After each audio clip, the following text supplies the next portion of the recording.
सनातन धर्म में रक्षाबंधन का खास महत्व है। सावन की पूर्णिमा को भाई बहन के प्रेम का प्रतीक यह त्योहार मनाया जाता है। इस साल 19 अगस्त को यह त्योहार मनाया जाएगा।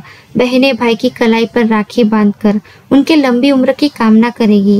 ये तो सभी जानते हैं, पर क्या आप ये जानते हैं कि रक्षाबंधन इसी दिन क्यों मनाया जाता है? इसका क्या महत्व है? अगर नहीं जानते तो आइए हम आपको बताते हैं।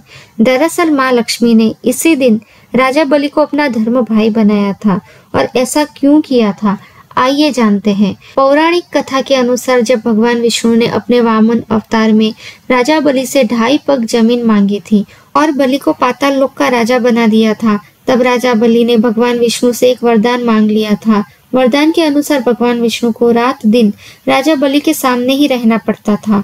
वामन अवतार के बाद भगवान विष्णु को माँ लक्ष्मी के पास वापस लौटना था, लेकिन राजा बलि को दिए वरदान की वजह से भगवान विष्णु नहीं जा पाए और उन्हें रसातल में ही रहना पड़ा।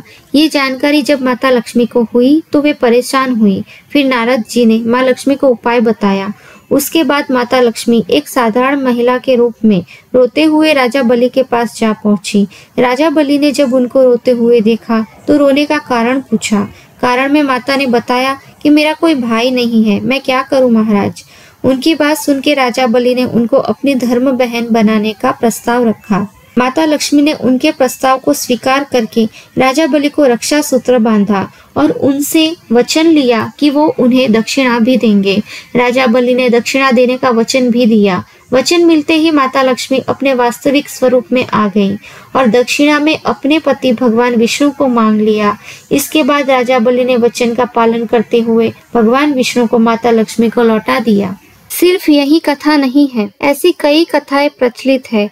एक कथा माँ पार्वती और भगवान विष्णु से जुड़ी हुई है, तो अन्य कथा का यम और यमुना से नाता है।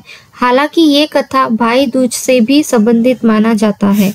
कई लोग इसे भाई दूज से जोड़ते हैं तो कई लोग इस कथा को रक्षाबंधन से जोड़ते हैं।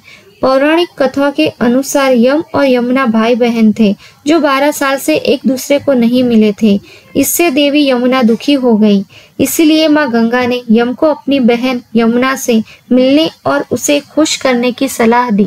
अपने भाई के आने की खबर सुनकर देवी यमुना खुश हो गई और उन्होंने स्वादिष्ट व्यंजन बनाए और अपने भाई की कलाई पर राखी भी बांधी। इसके अलावा एक और कथा महाभारत काल से भी जुड़ी हुई है।